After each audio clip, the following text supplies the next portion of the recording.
Welcome back to Chapter by Chapter, the audiobook experience. We're continuing The Great Gatsby by F. Scott Fitzgerald. If this is your first time here, start from the beginning of this season and follow Nick Carraway's story from the very start. And if you've been with us since Chapter 7, welcome back. The crash happened. Myrtle is dead. Daisy is back behind the walls of East Egg, and Gatsby is still standing on the lawn in the dark, watching her window, waiting for a light that never comes back on. But this chapter doesn't open with action. It opens with confession. Gatsby finally talks about Dan Cody, about that October night, about everything he was and everything he pretended to be. He lays it all out for Nick like a man who knows the story is almost over. And across town, in the ash heaps, George Wilson is also piecing something together. By the end of this chapter, the dream is done. Quick word from our sponsor, Wexley Pro. It's a mobile publishing studio that lets you write, format, and export professional EPUBs and PDFs straight from your phone.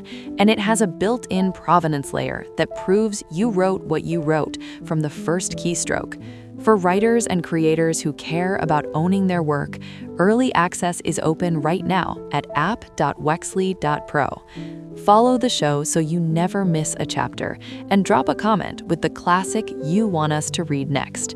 Now, sit back and let's continue the story. Chapter 8. I couldn't sleep the entire night. A foghorn droned endlessly on the sound, and I tossed and turned, caught between grotesque reality and wild, terrifying dreams. Just before dawn, I heard a taxi pull up Gatsby's drive, and I leapt out of bed to get dressed. I felt an urgent need to warn him, knowing that morning would be too late. As I crossed his lawn, I noticed his front door was still open, and there he was, leaning against a table in the hall, weighed down by either dejection or sleep. "Nothing happened," he said weakly. I waited, and around 4 o'clock she came to the window, stood there for a moment, then turned off the light. His house had never seemed so vast to me as it did that night while we searched the grand rooms for cigarettes. We pushed aside curtains that felt like pavilions and groped along endless stretches of dark wall for light. At one point, I stumbled with a splash onto the keys of a ghostly piano. Dust was inexplicably everywhere, and the rooms were musty, as if they hadn't been aired in many days. I discovered the humidor on a table I didn't recognize, containing 2 cigarettes that had gone stale and dry. We flung open the French windows of the drawing room and sat there, smoking into the night. "You should leave," I suggested. "They'll likely trace your car." "Leave now, old sport? Head to Atlantic City for a week, or maybe up to Montreal." He refused to entertain the idea. He couldn't possibly leave Daisy until he knew what her plans were. He was clinging to a last shred of hope, and I couldn't bring myself to disillusion him. That night, he shared with me the peculiar tale of his youth with Dan Cody. He told me because Jay Gatsby had shattered like glass against Tom's harsh malice, and the long-hidden spectacle had come to an end. I believe he would have confessed anything at that point, without holding back, but his mind was on Daisy. She was the first truly nice girl he had ever known. In various undisclosed roles, he had encountered people like her, but there was always an invisible barrier between them. He found her thrillingly desirable. Initially, he visited her home with other officers from Camp Taylor, then on his own. It astounded him. He had never been in such a magnificent house before. But what infused it with a breathless intensity was Daisy's presence. It was as ordinary to her as his tent at camp was to him. There was an alluring mystery about the place, a sense of upstairs bedrooms more exquisite and serene than any others, of lively and joyful happenings unfolding within its halls, and of romances that were not stale relics preserved in lavender, but fresh, alive, and infused with the spirit of this year's gleaming cars and dances whose flowers were still vibrant. The fact that many men had loved Daisy before him only heightened her allure in his eyes. He felt their presence throughout the house, filling the air with the lingering shades and echoes of emotions still pulsing with life. Yet he understood that his presence in Daisy's home was a monumental fluke. No matter how grand his future as Jay Gatsby might be, at that moment he was a young man with no wealth and no history, and at any instant the unseen mantle of his uniform might slip away. So he seized the moment. He took whatever he could, greedily and without scruples. Eventually, he took Daisy one quiet October night, took her because he had no legitimate claim even to hold her hand. He might have loathed himself for it, for he had certainly won her under false pretenses. Not that he had flaunted imaginary riches, but he had intentionally given Daisy a sense of security. He allowed her to believe he was someone from a similar social standing, fully capable of providing for her. In truth, he had none of those assurances, no supportive family behind him, and he was subject to the whims of an indifferent government that could send him anywhere in the world. But he did not loathe himself, and things did not turn out as he had expected. He had likely planned to take what he could and leave, but now he found himself chasing an elusive dream. He understood that Daisy was remarkable, yet he hadn't grasped just how remarkable a nice girl could be. She disappeared into her opulent home, into her rich, vibrant life, leaving Gatsby with nothing. He felt as though he were bound to her, and that was everything. When they met again 2 days later, it was Gatsby who was breathless, who felt somehow deceived. Her porch glowed with the purchased luxury of starlight. The wicker of the settee creaked stylishly as she turned toward him, and he kissed her curious and beautiful mouth. She had caught a cold, which made her voice even huskier and more enchanting, and Gatsby was acutely aware of the youth and mystery that wealth captures and preserves, of the freshness of many garments, and of Daisy, shining like silver, secure and proud above the heated struggles of the poor. "I can't tell you how astonished I was to discover I loved her, old sport. I even hoped for a time that she'd let me go, but she didn't. Because she loved me too. She thought I was now a..." He had likely planned to take what he could and leave, but now he found himself chasing an elusive dream. He understood that Daisy was remarkable, yet he hadn't grasped just how remarkable a nice girl could be. She disappeared into her opulent home, into her rich, vibrant life, leaving Gatsby with nothing. He felt as though he were bound to her, and that was everything.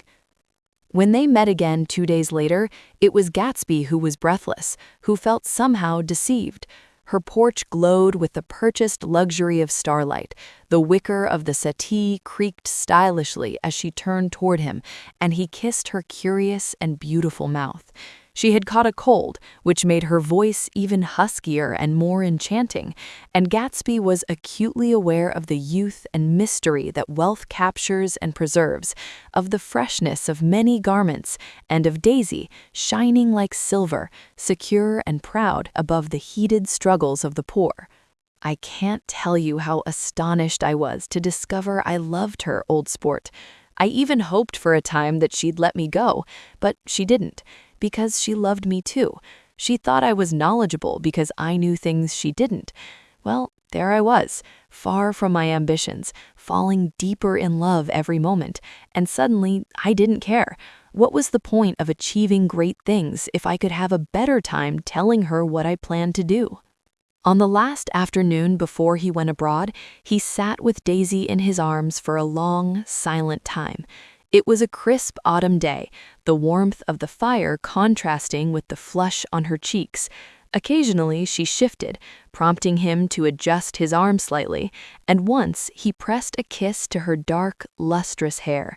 The afternoon wrapped them in a serene embrace, as if to etch a lasting memory for the impending separation the next day would bring. In their month of love, they had never felt closer, nor communicated more deeply than in those moments when her silent lips brushed against his coat's shoulder, or when he gently touched the tips of her fingers as if she were asleep. He excelled remarkably during the war. He was already a captain when he went to the front, and after the battles in the Argonne, he was promoted to major, taking command of the divisional machine guns. Following the armistice, he was desperate to return home, but a mix-up or misunderstanding diverted him to Oxford instead. Now he was troubled. Daisy's letters carried a tone of anxious despair. She couldn't understand why he couldn't come back. She was feeling the weight of the world pressing in, yearning to see him, to feel his presence beside her, to be reassured that her choices were right. For Daisy was young, and her fabricated world was filled with the scent of orchids, the light-hearted snobbery of her social circle, and orchestras that dictated the rhythm of the year, encapsulating life's melancholy and allure in fresh melodies. All night long, the saxophones lamented the hopeless refrain of the Beale Street Blues, while 100 pairs of golden and silver slippers shuffled through the gleaming dust. In the muted light of late afternoon, rooms would pulse with a gentle, persistent energy, a low, sweet fever. Fresh faces floated through the space like rose petals caught in the mournful music that filled the air. In this dusky world, Daisy began to stir with the changing season. Suddenly, she was juggling half a dozen appointments a day with different men, falling asleep at dawn amidst the beads and chiffon of her evening gown, surrounded by wilting orchids on the floor beside her bed. Yet within her, a voice cried out for resolution. She longed for her life to take shape immediately, a decision driven by love, wealth, or undeniable practicality, something tangible and near. That force materialized in the heart of spring, with Tom Buchanan's arrival. His presence was solid and reassuring, and Daisy felt flattered. There was undoubtedly a mix of struggle and relief. The letter reached Gatsby while he was still at Oxford. It was dawn on Long Island, and we moved through the house, opening the remaining windows to let in the light that shifted from gray to gold. The shadow of a tree fell sharply across the dew, and ethereal birds began to sing among the blue leaves.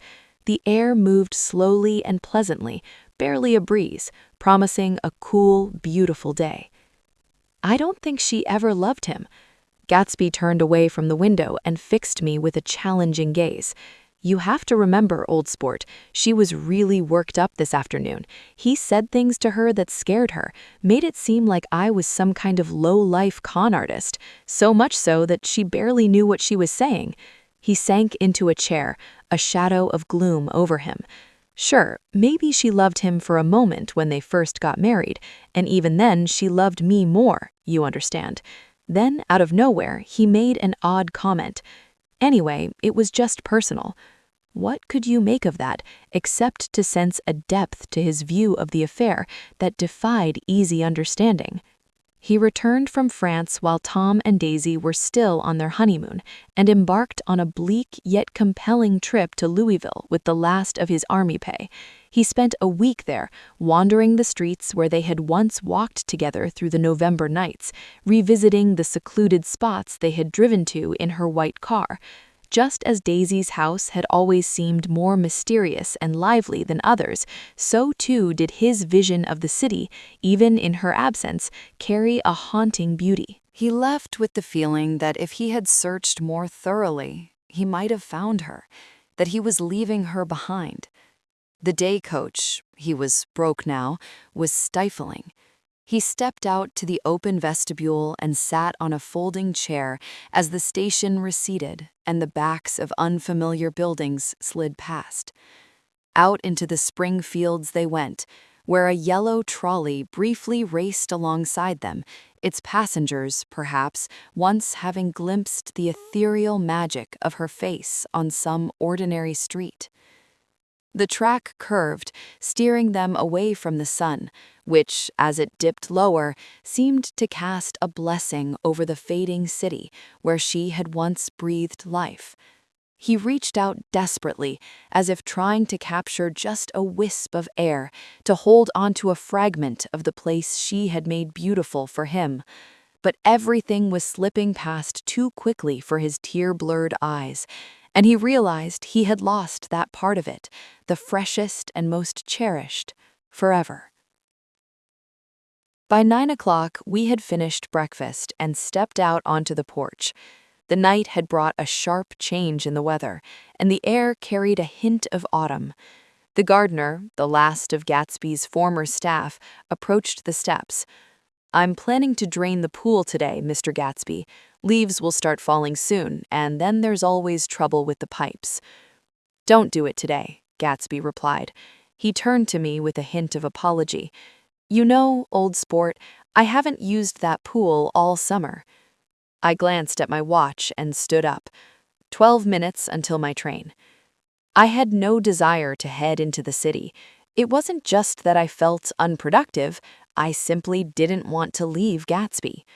I let one train pass, then another, before I could bring myself to part.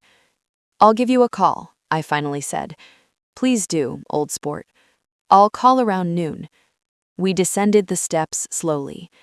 "I suppose Daisy will call too." He looked at me with a hopeful anxiety, as if he needed me to confirm it. "I suppose so. Well, goodbye." We shook hands, and I began to walk away. Just before reaching the hedge, something struck me, and I turned back. "They're a rotten crowd," I shouted across the lawn. "You're worth the whole damn bunch put together." I've always been glad I said that.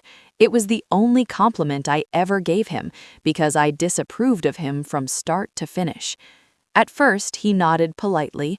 Then his face broke into that radiant, understanding smile, as if we had always been secretly in agreement on that point. His flamboyant pink suit stood out vividly against the white steps, and I thought of the night I first arrived at his grand home, 3 months earlier. The lawn and driveway had been filled with faces, all speculating about his corruption, and there he stood on the steps, hiding his untainted dream, waving them off.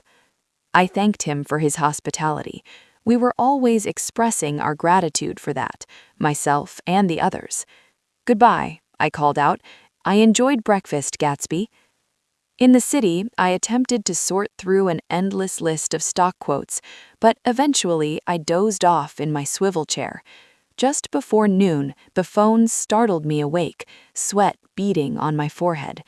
It was Jordan Baker. She often called around this time since her unpredictable movements between hotels, clubs, and private homes made her hard to reach otherwise. Normally, her voice came through the line fresh and cool, like a piece of green turf flying in through the office window.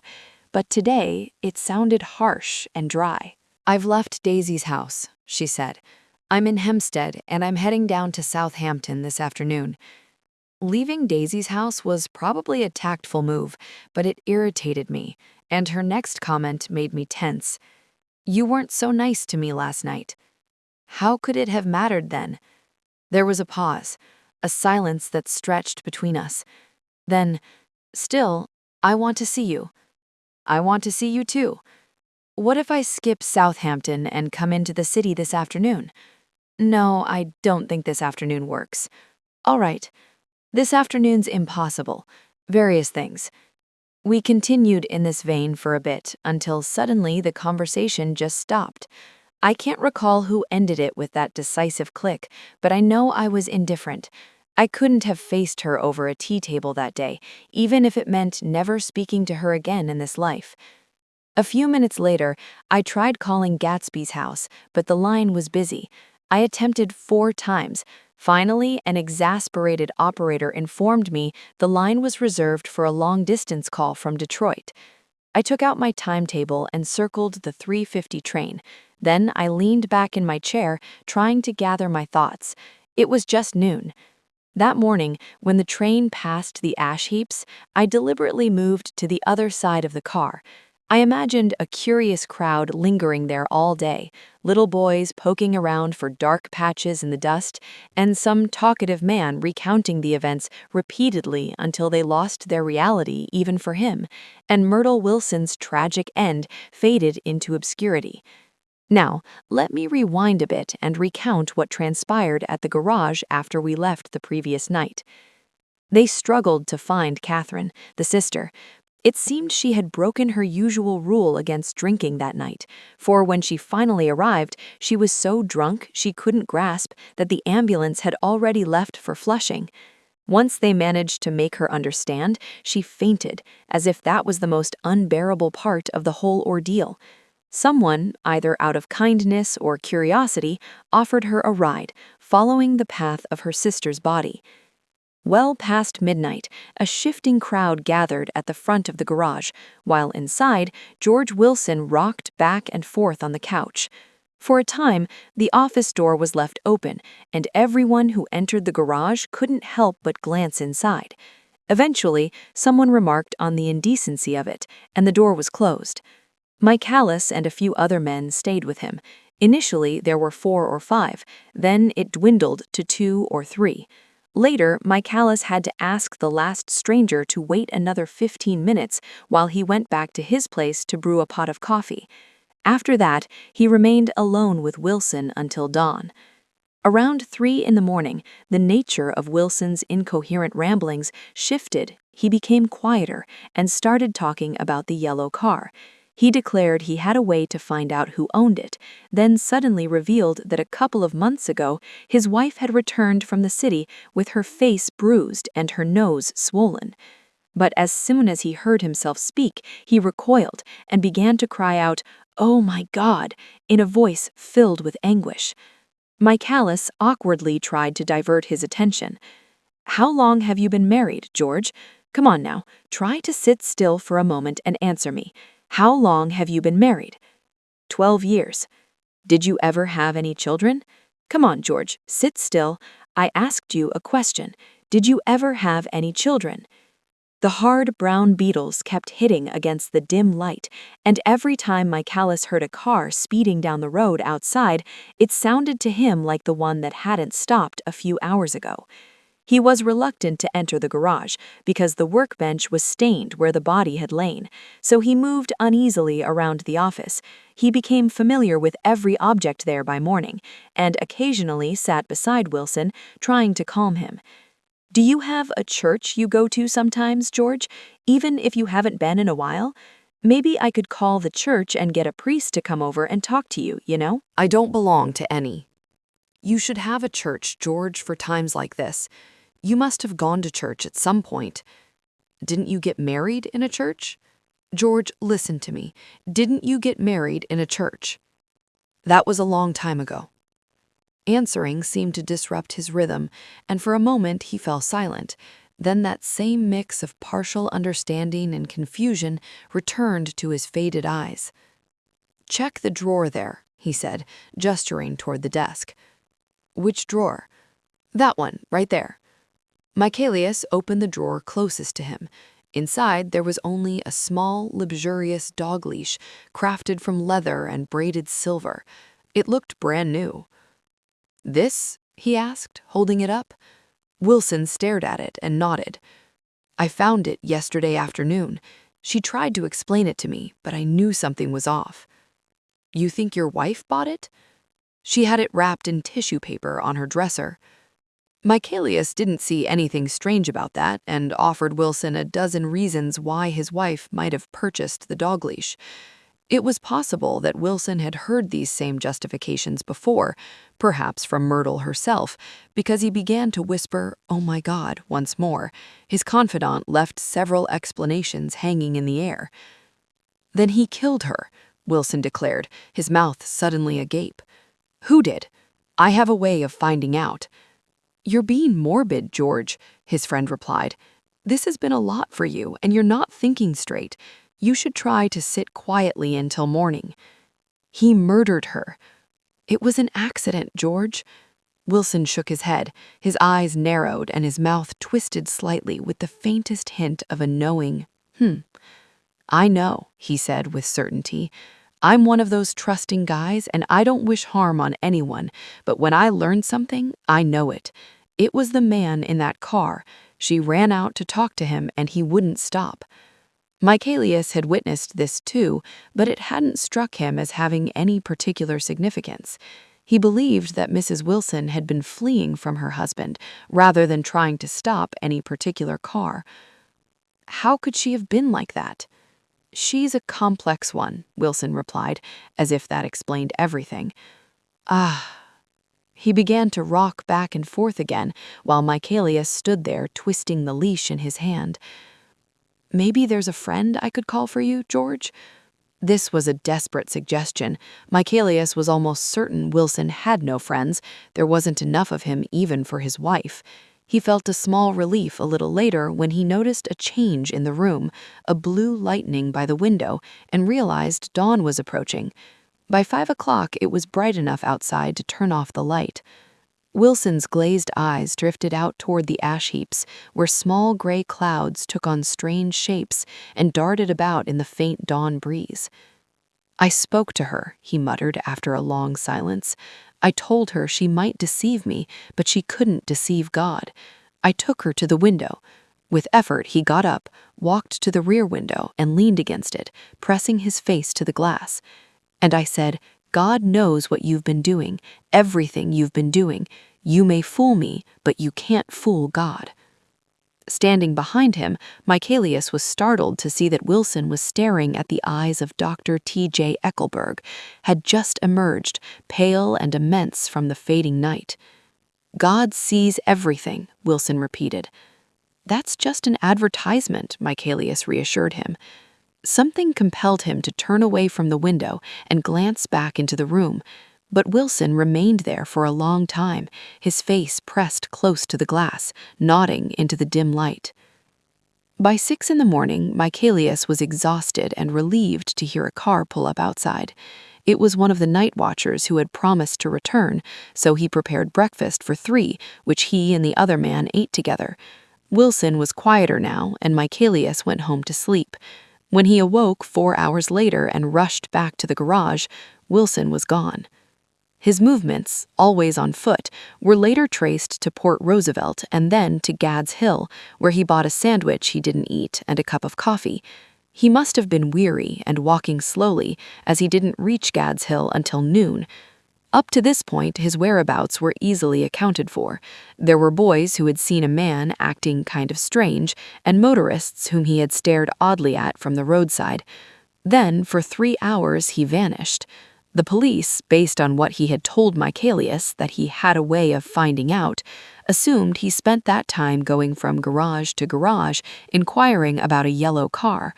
Yet no garage owner who had seen him ever came forward, and perhaps he had a simpler, more certain method of discovering what he needed to know. By 2:30, he had reached West Egg and asked someone for directions to Gatsby's house. By then, he had learned Gatsby's name. At 2 o'clock, Gatsby donned his bathing suit and instructed the butler to notify him at the pool if any calls came through. He stopped by the garage to retrieve a pneumatic mattress that had entertained his guests throughout the summer, and the chauffeur assisted him in inflating it. He then ordered that the open car should be used under no circumstances, a curious decision given that the front right fender needed repairs. Gatsby hoisted the mattress and headed toward the pool. He paused once to adjust it, and the chauffeur offered assistance, but Gatsby declined with a shake of his head and soon vanished among the trees, their leaves turning yellow. No phone call came, yet the butler stayed awake waiting until 4 o'clock, long after there was anyone to answer it had it come. I suspect Gatsby himself doubted it would, and perhaps he no longer cared. If that were the case, he must have felt he had lost the comforting world of the past, having paid dearly for clinging too long to a single dream. He must have gazed up at the unfamiliar sky through the ominous leaves and shivered, realizing the grotesque nature of a rose and the harshness of sunlight on the barely formed grass. It was a new world, tangible yet unreal, where forlorn spirits breathing dreams like air drifted aimlessly, like that ghostly, fantastic figure moving towards him through the shapeless trees. The chauffeur, one of Wolfsheim's protégés, heard the gunshots, but later could only say that he hadn't thought much of them at the time. I drove straight from the station to Gatsby's house, and my anxious rush up the front steps was the first sign of alarm for anyone there. But I believe they knew then without words. The four of us, the chauffeur, butler, gardener, and I, hurried silently down to the pool. The water barely stirred, just a faint movement as the fresh flow from one end made its way to the drain at the other. The mattress, burdened and heavy, drifted unevenly down the pool, its path altered by a slight breeze that barely rippled the surface. A cluster of leaves brushed against it, causing it to turn slowly, tracing a thin red circle in the water like the leg of a compass. As we began to carry Gatsby back to the house, the gardener noticed Wilson's body lying a short distance away in the grass, and with that, the tragedy was complete. And that's where Fitzgerald leaves us. A thin red circle spreading through the water, a mattress drifting, a phone that never rang. Chapter 8 is the novel's reckoning. Everything that survived the crash, Gatsby's hope, his patience, his extraordinary capacity for belief, gets quietly extinguished in a single afternoon. Not with a confrontation, not with a scene, just a man floating in a pool, waiting, and another man walking through the ash heaps with a gun. A few things worth sitting with as you go. Think about the timing of the confession. Gatsby has never talked the way he talks to Nick in this chapter. For 5 years, he's been myth, performance, mystery. But somewhere between the foghorn and the dawn, the act drops. What's left underneath isn't tragic, it's almost tender. A young soldier who fell in love with a girl and never really recovered. That's the whole story. And then there's Wilson. Fitzgerald keeps cutting back to the garage, to the grave vigil Michaelius keeps through the night, to Wilson, rocking and muttering. He and Gatsby have more in common than the novel ever says out loud. Two men who built their lives around women who were always somewhere else. But the detail that haunts me most, Gatsby never used the pool all summer. He built the spectacle, threw the parties, filled the house, and never once went for a swim. He saves it for the last day, the one day he finally has nothing left to perform. He dies in the only moment of the whole novel where he isn't waiting for anything. In the next episode, we move into Chapter 9, the aftermath, the funeral, and a city that has already forgotten him. Thanks for listening.